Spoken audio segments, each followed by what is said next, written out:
97. Saya akan teruskan berkongsi pengalaman misteri. Apa khabar Casey yang mengendalikan rancangan misteri jam 12? Casey, saya ingin berkongsi satu peristiwa. Pengalaman ini berlaku di rumah saya. Saya ni tinggal bersama dengan ibu mertua saya ataupun arwah ibu mertua saya kinilah. Tapi waktu itu rumah itu adalah rumah milik arwah ibu mertua. Jadi apa yang berlaku Casey, dikatakan setelah arwah ibu meninggal dunia, pendekkan cerita sebab kalau saya nak kirim SMS memang panjang sangat, kata beliau.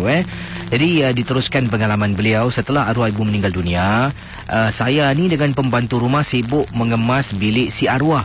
Kata beliau, sebab rumah ini adalah rumah 5 bilik. Tapi dalam rumah ni ramai juga yang tinggal. Selain daripada arwah ibu yang tinggal seorang diri, bapa mertua saya dah lama meninggal dunia, Casey.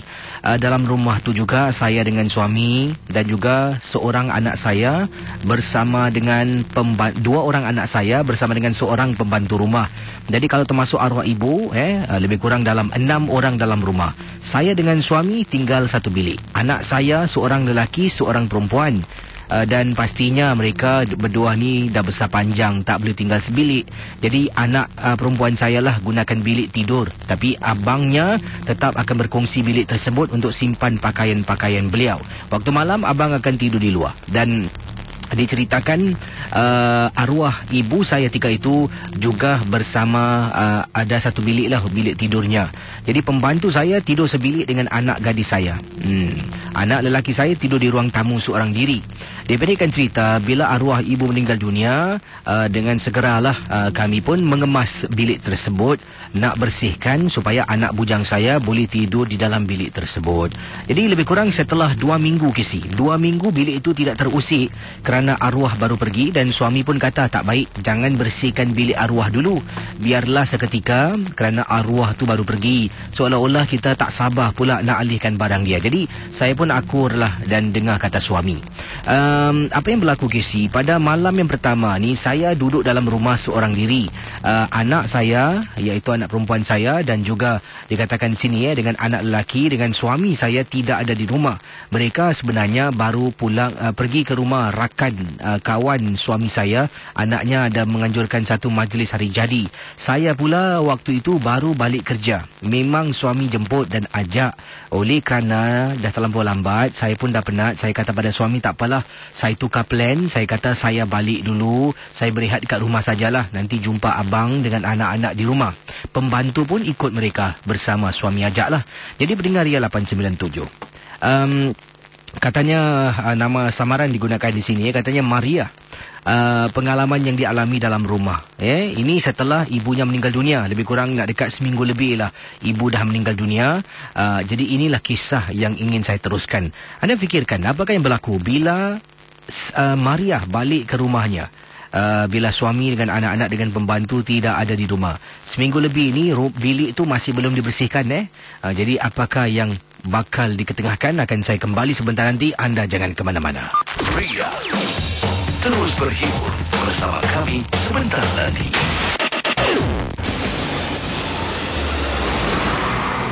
Thousands have come to give it a shot.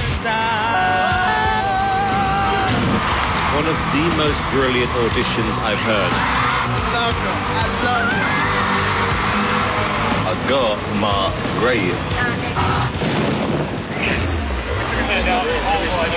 Everything's gone wrong.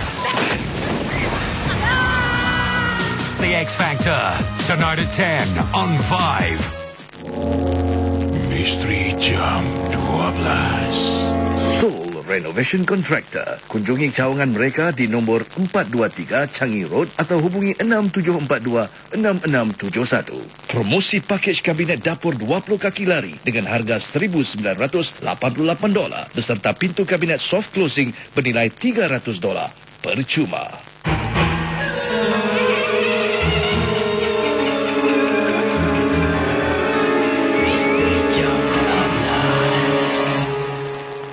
Okey, kita teruskan kembali dengan kisah dari Maria. Anda dapat tahu rumah tu tidak ada orang dalam masa lebih kurang seminggu. Ibunya dah meninggal dunia. Jadi ada satu majlis ulang tahun rakan anak kawan suaminya mengajak anaknya. Jadi rumah tu pendekkan cerita tidak ada orang. Maria baru balik dari tempat tugas. Suami suruh jemputlah bersama dengan mereka, tapi Maria mengatakan yang dia penat. Tukarlah. Mula-mula merancang sebelum tu okey.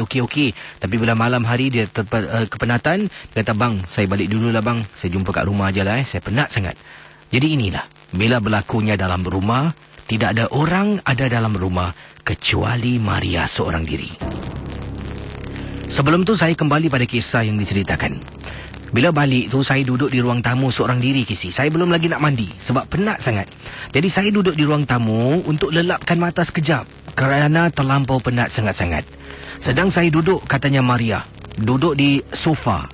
Saya pun pejamkan mata. Jadi kepala saya ni saya sandarkan pada sofa. Jadi saya kebelakangkan seolah-olah kepala saya mendongak ke atas. Mata saya terpejam. Tangan kiri kanan diletakkan di tepi badan saya. Jadi sedang saya tutup mata ni, saya rasa Kisi, ada orang tarik rambut saya. Rambut saya ni taklah panjang sangat, tapi rambut saya lepaskan ke belakang, sampai katanya menutup belakang sofa tersebut lah. Jadi dalam keadaan saya pejam mata, bilik di kawasan ruang tamu tu terang. Saya buka lampu, cuma lampu dapur tutup, lampu bilik tutup, semua lampu tutup lah. Jadi sedang saya baring tu, saya rasa ada orang tarik rambut saya. Saya terbangun lah. Bangun, saya pusing kiri kanan, ingatkan suami ke anak balik. Tengok tak ada orang, Kisi. Dah rasa takut tak, Kisi? Tak apalah. Mungkin agaknya saya termimpi ataupun kekejangan otot di kepala saya. Itulah alasan yang saya berikan. Pendengar Ria 897, Maria tetap beristirahat sebelum dia mandi. Saya baring lagi, Kisi. Lelapkan mata, kepala saya sandar pada sofa. Kali yang kedua, sama, Kisi, ada orang tarik kepala, tarik rambut saya. Saya sampai terbangun. Tengok kiri kanan tak ada orang, dah mula rasa takut dan terperanjat. Ada sesuatu yang tak kena. Saya pun pergi ambil telefon bimbit saya, handphone saya, telefon suami. Suami angkat, "Bang, kat mana bang?" Lagi 15 minit lah. Ni nak habiskan lucky draw dulu." Okeylah. Letak telefon. Suami kata lagi 15 minit sebab dalam sesi bermain cabutan bertuah. Saya pun tak apalah, tinggalkan handphone saya. Saya ambil tuala dalam bilik. Bila saya keluar dari bilik, dalam masa serentak saya keluar bilik, saya nampak ada orang masuk dapur.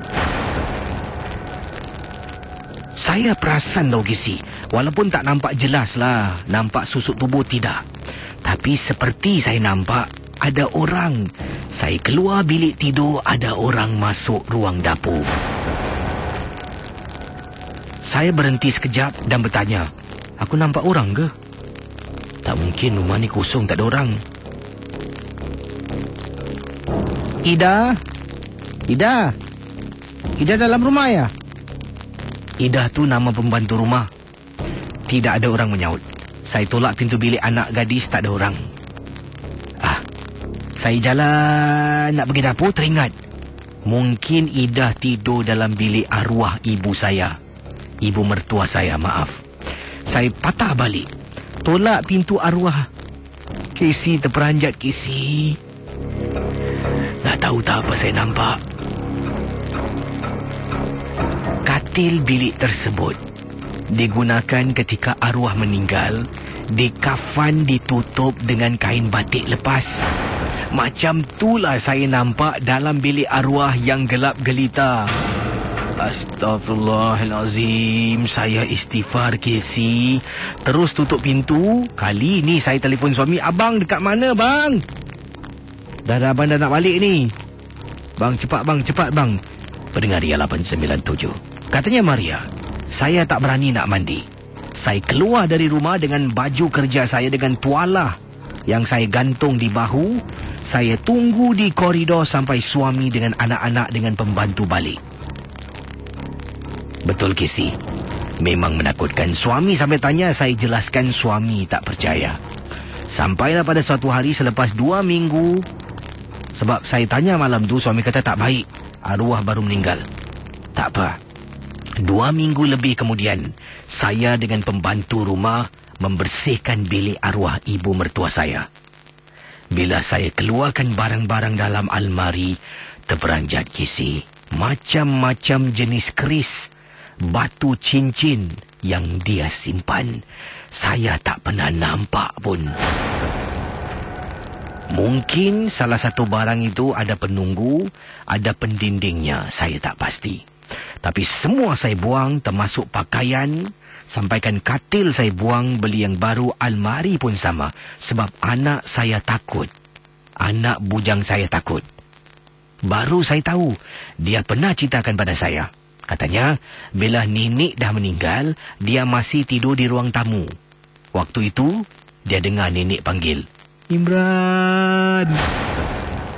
Dia terbangun sebab malam-malam, kalau anak saya, anak bujang tidur di ruang tamu, kadang-kadang neneknya memang suka panggil, "Imran." Nanti anak saya, kalau terdengar nenek dia panggil, dia bangun. Ambilkan air lah, tolong nenek nak pergi dapur, nak pergi tandas, anak bujang saya akan tolong, akan bantu.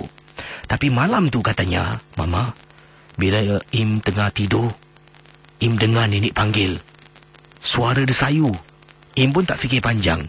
Im bangun, masuk dalam bilik nenek.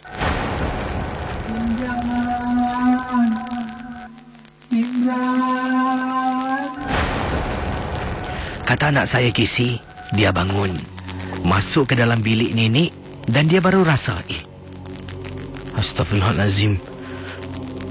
Dia keluar. Dia tidur. Malam tu Casey, masih kedengaran suara nenek panggil berkali-kali. Dia tidak indahkan, malah dia rahsiakan dari saya suami. Dia tidak beritahu sampailah saya sendiri yang terkena gangguan. Terima kasih dan juga selamat tengah malam, Casey. Kisah-kisah